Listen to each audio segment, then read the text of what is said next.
In-house, we have with us Anand, Vardhan, we have Raman, Kirpal, and we have two guests joining us on Zoom. Shahrukh Alam from Calcutta, she's a lawyer and a columnist. And we also have with us Maneesh Chhibber, who's joining us from Delhi. He's a senior journalist. But this is a crisis of the rule of law. It's a crisis of the administration. The Supreme Court does not have the time or the headspace to talk about constitutional tort, to pin down responsibility on authorities and say, now you will have to account for this. Day after day, it may end in Nuh today because of what the Supreme Court has said.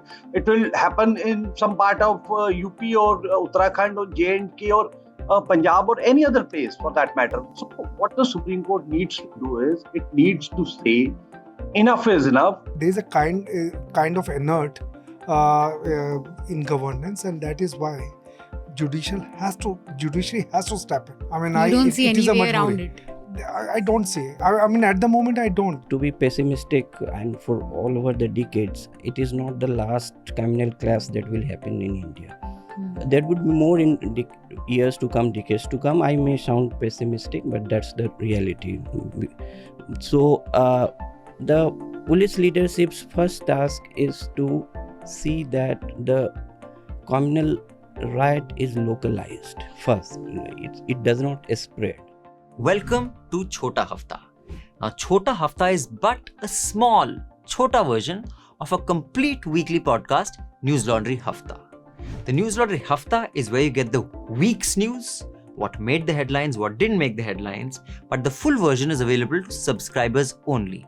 And I don't mean YouTube subscribers, although YouTube subscribers are also very welcome, very, very grateful to you, but also to Newslaundry subscribers, the paying subscribers who pay to keep news free. So you can also become a paying subscriber by clicking the subscription link. Now, what do you get if you're a paying subscriber? You get access to all our paywall content, all interviews, podcasts, and importantly, you get access to a full unedited Hafta, where you not only get to hear the week's news, but you get to hear the Newslaundry editors' positions on matters. You get to see their biases, what are their prejudices. It's an exercise in transparency while also informing you, and we have a few quips and jokes and agreements and disagreements thrown in. So listen to the full Hafta, subscribe to Newslaundry, and pay to keep news free. Here we go. अंग्रेज अपना लगान और news laundry अपना हफ्ता कभी नहीं छोड़ते. I'm going to be your host this week because Abhinandan is busy. He's in Delhi. He's at a conference, a Google conference, and Chitranshu sent me a picture of him listening very carefully to Kalipuri, who was on the stage talking. So I hope the two meet. It'll be fun to see what would have happened. But anyway, it's August the 3rd. It's 3 p.m. And like I said, I'm going to be your host today. I'm going to get into one very quick announcement and then we can get into a full-blown discussion with our guests. Our Newslaundry line of merchandise was not available to a lot of our overseas subscribers. In fact, it wasn't available to any of our overseas subscribers. So now you can buy them. We have partnered with someone who will both sell and ship the merchandise overseas. If you're based out of India, you have to go to the link kadakmerch.com/collections/newslaundry and you can order what you want to from there, a Karare Chane cup or a Stay Mad t-shirt or any of our wonderful tote bags, and you can get your hands on our amazing merchandise line on kadakmerch.com/collections/newslaundry, and we will come to you whether you're in the US or Canada or anywhere in the world. And those of you who are based in India, you know what to do. You just need to go to newslaundry.com/store and get your hands on some amazing merchandise by Newslaundry. This week, we had the Supreme Court issue notices to Uttar Pradesh, Haryana, Delhi, saying that there should be peace. Please ensure that if there's no hate speech and there's no violence following the communal incidents in Nuh and Gurugram. And it seems, there's a lot of conversation around the fact that now you just have to look at the Supreme Court to intervene or act. And the state or the police apparatus or the state machinery seems to be failing. What do you think of that, Sharukh? Do you think that's a correct assessment? And is that desirable to just constantly look up to the apex court for something as simple as law and order in, Nuh or Gurugram? I wouldn't say this is judicial activism. I'd say this is judicial majburi. The Supreme Court is compelled by circumstances to act as a substitute, like you said, for law enforcement authorities.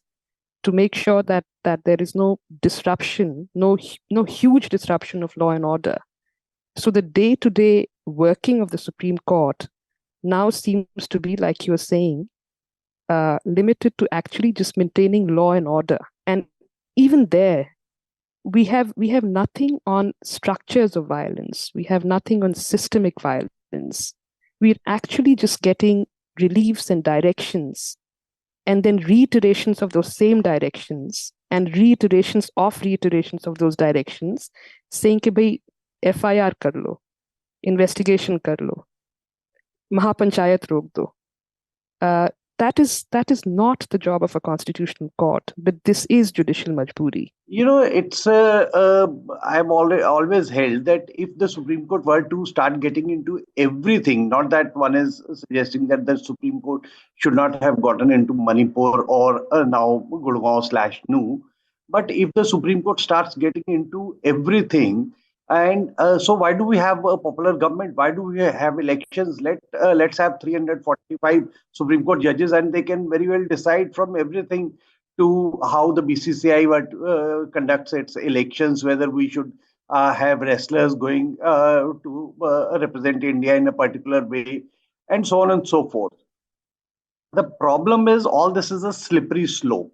If things don't improve, we get we start blaming the Supreme Court.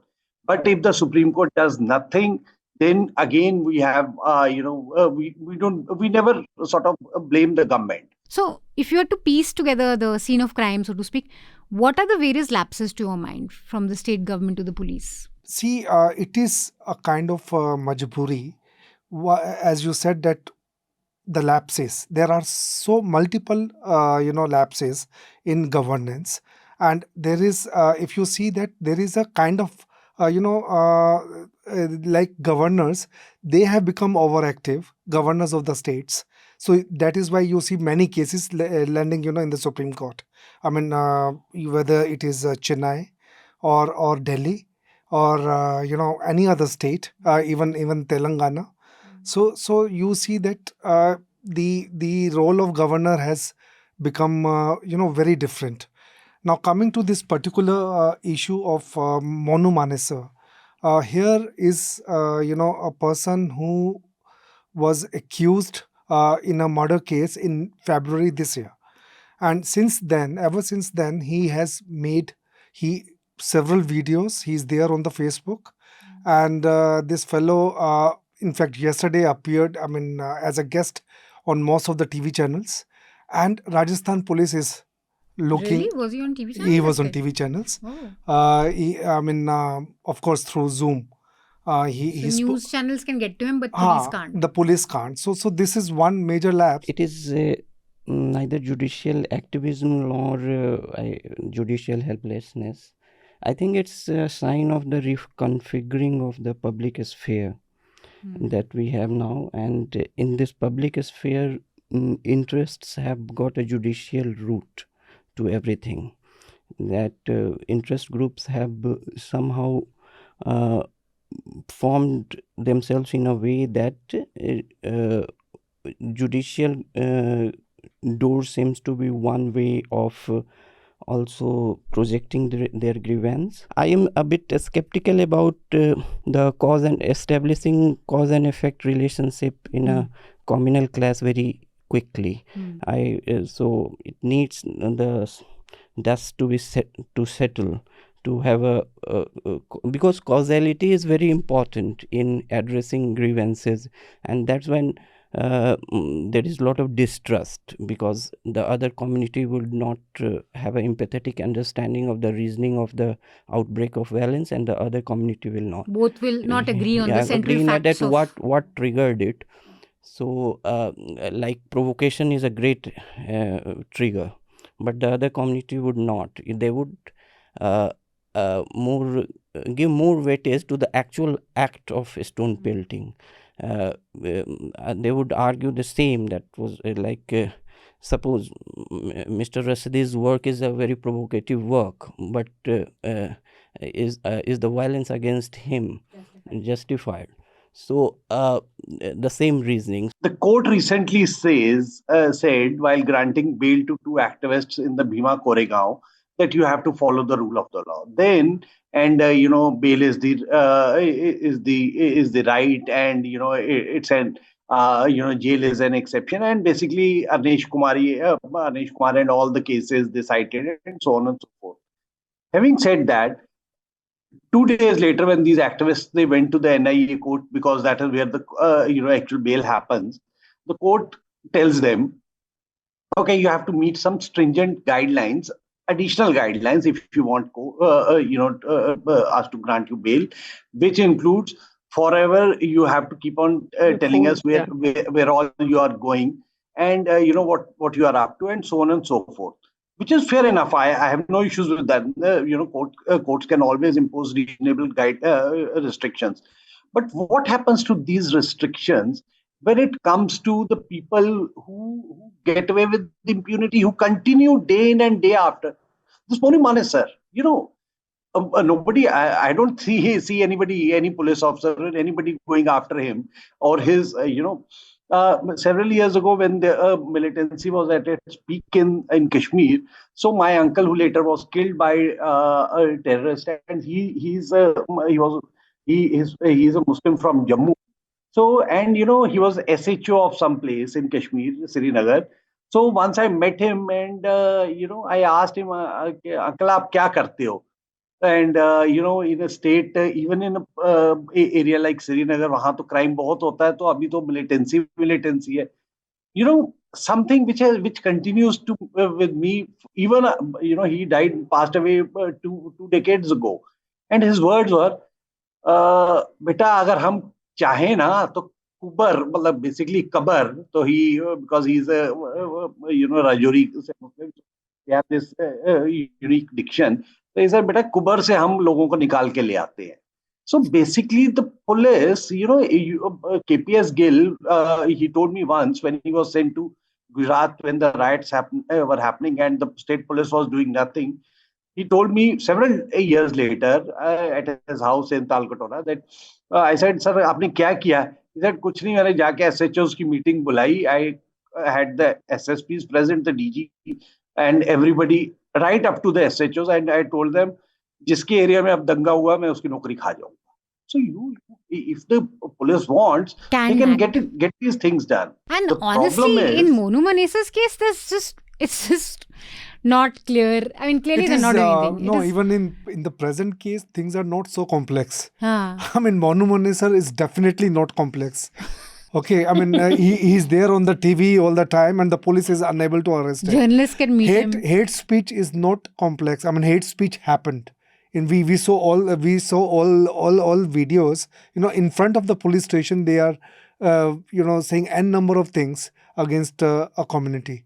So this I guess the cops must be thinking, if we arrest Monu Manesar, we'll have to go to Noida also and arrest several of our colleagues for hate speech. And you'd be interested to know that all these hate speech cases that are pending before the Supreme Court had not asked the Supreme Court to give directions for registrations of FIRs against X, Y, or Z, or stop a Mahapanchayat here or stop a rally there. Those original petitions had asked the Supreme Court to think about the contours of what hate speech means. Is it a problem of hurting sentiments? Is it a law and order problem? Or is hate speech a problem of discrimination? Does it build over time? Is it systemic? Is it structural? Does it push a certain community, the targeted community, outside of political social spaces? And if the Supreme Court had the time and the mind space to actually go through the jurisprudence from other countries and describe the contours, then perhaps we'd be in a better position to talk about preempting such kind of frictions. And where's the court on that? Where have we moved on that? On this petition? Nowhere, because we live from crisis to crisis. So I clearly see one thing: whoever is ruling, the government is complicit in it. They become they don't do any function for 2-3 days when the riot happens, and then they try to manage it later. So first of all, the complicity of the government, that is very clearly seen, whether it is Congress or the BJP. I think the larger message nobody wants to understand in the the government is that these issues will not stop at they won't stop at inside that train or the area surrounding it or the district or the state or even this country. They have they have ramifications. They will have ramifications across the world, and India will we lose face because of that, frankly speaking. But somebody has to, and that is not my job to decide and do something about it. That is the job of the government. बस मुफ्त में इतना ही मिलेगा.